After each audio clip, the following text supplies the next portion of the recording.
दोस्तों, भारत के एक आदेश ने पाकिस्तान से लेकर दुनिया भर में खलबली मचा दी है। पाकिस्तान, भारत, यूनाइटेड नेशन और दुनिया भर के देशों से कई इंपॉर्टेंट खबर आ रही है, जिसके बारे में इस वीडियो में हम डिटेल में बात करेंगे। जिसमें पाकिस्तान के जनरल और बड़े बड़े मंत्रियों की फैमिली को सुरक्षित देश से बाहर निकाला जाना हो। भारत 7 मई को पूरे देश में सिविल डिफेंस ड्रिल कराने जा रहा है। इसके अलावा भारत के रक्षा मंत्री का संबोधन, जिसमें उन्होंने एक बड़ा संकेत दिया है। और इसके बाद 17,000 से ज्यादा सैनिकों को बांग्लादेश के बॉर्डर पर 24/7 डिप्लॉयमेंट के लिए भेजने का अप्रूवल सरकार ने दे दिया है। इन सभी खबरों के बारे में इस वीडियो में डिटेल में बात करेंगे, इसीलिए वीडियो को अंत तक जरूर देखिएगा। दरअसल इस समय भारत और पाकिस्तान के बीच हालात बेहद ज्यादा नाजुक बन गए हैं और इसके पीछे कारण है भारत सरकार का ताजा आदेश। इसके बारे में आप में से काफी सारे लोगों को पता लग गया होगा। भारत सरकार 7 मई को पूरे देश में एक सिविल डिफेंस ड्रिल यानी सुरक्षा अभ्यास कराने जा रहा है।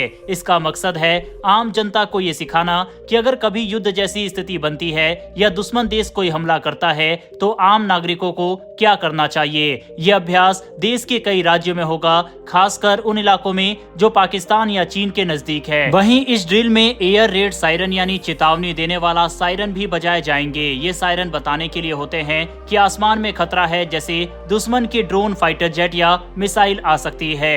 ऐसे सायरन आपने रूस यूक्रेन युद्ध में भी देखे होंगे, जहां जैसे ही खतरा आता है सायरन बजता है और लोग फौरन सुरक्षित जगह पर चले जाते हैं। अब भारत भी ऐसा ही एक सिस्टम लागू कर रहा है ताकि लोग घबराए नहीं बल्कि सही तरीके से रिएक्ट करें। वहीं इस ड्रिल में लोगों को ये सिखाया जाएगा कि जब सायरन बजे तो क्या करें, कैसे ब्लैकआउट किया जाए यानी सभी लाइटें बंद कर दी जाए, जरूरत पड़ने पर कैसे इवैक्यूएट किया जाए यानी सुरक्षित जगह ले जाया जाए, और कैसे पावर प्लांट्स या जरूरी इमारतों को छुपाया जाए ताकि दुश्मन उन्हें टारगेट ना कर सके। आपको ये जानकर हैरानी होगी कि 1971 के युद्ध के बाद ये पहली बार हो रहा है जब भारत इस स्तर पर सिविल डिफेंस ड्रिल कर रहा है। उस समय भी बड़े शहरों में ब्लैकआउट किया जाता था, ताजमहल तक को ढक दिया गया था ताकि दुश्मन बमबारी ना कर सके। वहीं इस ड्रिल में स्कूली बच्चों, कॉलेज स्टूडेंट्स और आम लोगों को शामिल किया जाएगा। उन्हें बताया जाएगा कि अगर हमला होता है तो बिना घबराए किस तरह से खुद को और दूसरों को बचाया जाए। ये भी बताया गया है कि इस अभ्यास की तैयारी गृह मंत्रालय की तरफ से हो रही है और राज्यों को आदेश दिए जा चुके हैं। वहीं इस बीच खबर ये भी है कि प्रधानमंत्री नरेंद्र मोदी और विपक्ष के नेताओं के बीच बातचीत चल रही है। मतलब देश का नेतृत्व इस समय एकजुट होकर काम कर रहा है।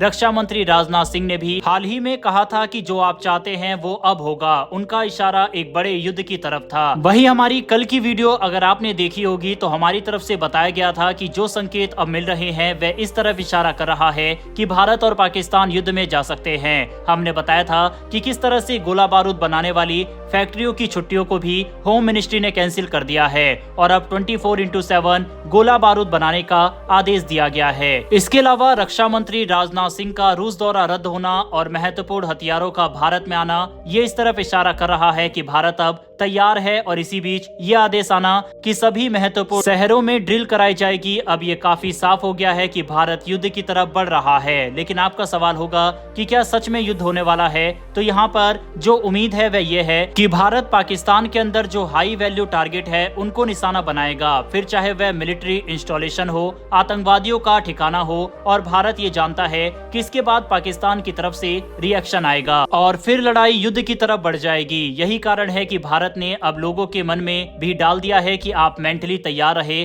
और देश के अंदर पैनिक ना हो। वहीं इस खबर के आने के बाद पाकिस्तान से भी महत्वपूर्ण खबर निकलकर सामने आना शुरू हो गया है और ये खबर आ रही है कि इस बार पाकिस्तान की आर्मी इस चीज से परेशान है कि किस तरह से अपनी फैमिली को सुरक्षित देश से बाहर निकाला जाए। बाकायदा अपनी फैमिली की सुरक्षा के लिए पाकिस्तान ने प्राइवेट आर्मी को भी बाहर से बुलाना शुरू कर दिया है, जिसकी तस्वीर आप इस समय स्क्रीन पर देख सकते हैं। यह आर्मी पुरानी फोर्सेज चाहे अमेरिका की सील आर्मी के रिटायर्ड सैनिक वगैरह से मिलकर बनी होती है और ये पैसों के लिए सिक्योरिटी प्रोवाइड करती है। ये हम सभी जानते हैं कि पाकिस्तान की आवाम भले ही नंगी भूखी हो, लेकिन पाकिस्तान की सेना के पास खूब पैसा है और यही कारण है कि पाकिस्तान की आर्मी की तरफ से प्राइवेट आर्मी को हायर किया जा रहा है अपनी फैमिली की सुरक्षा के लिए। खबर ये भी आ रही है कि आसिम मुनीर और बिलावल भुट्टो दोनों ने अपनी फैमिली को विदेश भेज दिया है। इसके अलावा कई बड़े सेलिब्रिटी अपने देश यानी कि पाकिस्तान को छोड़कर बाहर जा रहे हैं।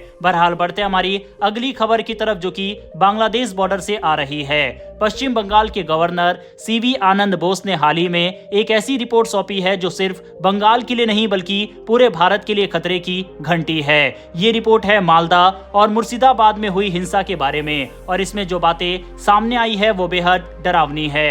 गवर्नर साहब ने इस रिपोर्ट को सीधे गृह मंत्रालय को भेजी है और बताया है कि कैसे रेडिकलाइजेशन और अराजकता अब बंगाल के अंदर गहराई तक पैठ बना चुकी है। ये रिपोर्ट साफ करती है कि कुछ सीमावर्ती जिलों में अवैध बांग्लादेशी घुसपैठियों का नेटवर्क न सिर्फ मजबूत हो चुका है बल्कि वे धीरे धीरे प्रशासन, राजनीति और समाज को भी प्रभावित कर रहा है। दोस्तों, जिन जिलों की बात हो रही है जैसे मालदा, मुर्शिदाबाद, उत्तर दिनाजपुर, ये वो इलाके हैं जहां से बांग्लादेश की सीमा बेहद पास है और वहां से हर दिन सैकड़ों की संख्या में लोग अवैध रूप से भारत में घुस रहे हैं। ये लोग सिर्फ काम करने नहीं आते, कुछ के इरादे भारत की आंतरिक सुरक्षा को कमजोर करने के होते हैं। इस पूरे मामले में खास नाम सामने आ रहा है मोहम्मद यूनिस का। उस रिपोर्ट में रेडिकलाइजेशन का मास्टरमाइंड इन्हें बताया गया है। यूनिस की सोच है कि महिलाओं को बराबरी का हक ना मिले, धर्म के नाम पर लोगों को भड़काया जाए और भारत में एक ग्रेटर बांग्लादेश जैसी विचारधारा फैलाई जाए। अब आप सोचिए, जब भीड़ खुलेआम भारत का झंडा जलाए, भारत से आजादी की बात करे और विदेशी आतंकी संगठनों के नारे लगाए, तो क्या ये सिर्फ बंगाल की चिंता है? नहीं, ये एक नेशनल सिक्योरिटी क्राइसिस है। वहीं गवर्नर ने सुझाव दिया है कि अगर हालात नहीं सुधरे तो राष्ट्रपति शासन लगाना पड़ेगा, क्योंकि राज्य सरकार इस स्थिति को संभाल नहीं पा रही। ये रिपोर्ट बताती है कि किस तरह कानून व्यवस्था पूरी तरह से चरमरा चुकी है और राज्य सरकार की नाकामी अब देश को खतरे में डाल रही है। सरकार की तरफ से जिस तरह गुजरात से लेकर दिल्ली, यूपी, अलग अलग राज्यों से बांग्लादेशियों को ढूंढ ढूंढ कर बाहर निकाला गया, अब नॉर्थ ईस्ट में भी एक बड़ा ऑपरेशन भारत की तरफ से चलाया जा रहा है और ये काम अब सेना को दिया जा रहा है। सेना बंगाल जैसे राज्यों से इनको ढूंढकर अब बाहर निकालने की तैयारी कर रही है। इतना ही नहीं, भारत की सीमा सुरक्षा बल यानी बीएसएफ को जल्द ही बड़ी ताकत मिलने वाली है। सरकार बीएसएफ को 16 नई बटालियन देने की तैयारी में है, जिसमें करीब 17,000 जवान शामिल होंगे। इसका मकसद पाकिस्तान और बांग्लादेश की सीमाओं की सुरक्षा को और मजबूत करना है। बीएसएफ अभी 193 बटालियन के साथ काम कर रही है। हर बटालियन में लगभग 1000 से ज्यादा जवान होते हैं। बीएसएफ चाहती है कि उसे 20 से 21 बटालियन मिले, लेकिन फिलहाल 16 बटालियन सरकार की तरफ से दी जा रही है। साथ ही 2 नए हेडक्वार्टर भी बनाए जाएंगे, एक जम्मू में जो पाकिस्तान बॉर्डर को संभालेगा और दूसरा मिजोरम में जो बांग्लादेश सीमा की निगरानी करेगा। ऐसे में क्या भारत सरकार को राष्ट्रपति शासन वेस्ट बंगाल में लगाना चाहिए या फिर नहीं? इस पर अपनी राय कमेंट बॉक्स में लिखकर बताइएगा। साफ है कि इस समय पूरा भारत कई मुश्किल समस्याओं से जूझ रहा है, फिर चाहे पाकिस्तान हो, आतंकवाद हो, बांग्लादेश हो या फिर भारत की अंदरूनी समस्याएं जैसे कि वेस्ट बंगाल और अन्य जगह। इस बीच कई स्टेट में ड्रिल करवाने का फैसला लोगों के अंदर पैनिक क्रिएट कर सकता है। साथ ही कोई भी फेक न्यूज या फिर फेक आर्टिकल तनाव बढ़ा सकता है। ऐसे में जो स्टूडेंट और जवान लोग हैं वह ज्यादा से ज्यादा इस ड्रिल में भाग ले और देश के काम में सहयोग दे। आज शायद लोगों को अग्निवीर योजना के फायदे भी समझ आ रहे होंगे। हमने पहले भी कहा है कि जब कोई एक देश युद्ध में जाता है तो सिर्फ सेना नहीं लड़ती बल्कि पूरा देश लड़ता है।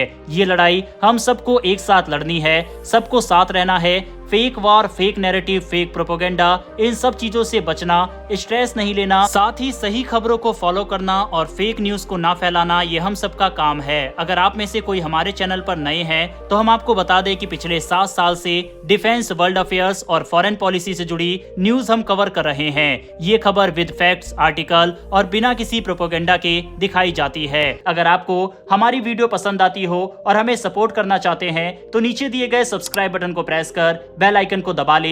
ये 1 सेकंड का काम है, लेकिन इससे हमें मोटिवेशन मिलता है और आप तक डेली वीडियो पहुंच पाती है। फिलहाल इस वीडियो में इतना ही, मुझे दीजिए इजाजत, फिर मिलते हैं ऐसी एक नई वीडियो के साथ। धन्यवाद। जय हिंद, जय भारत।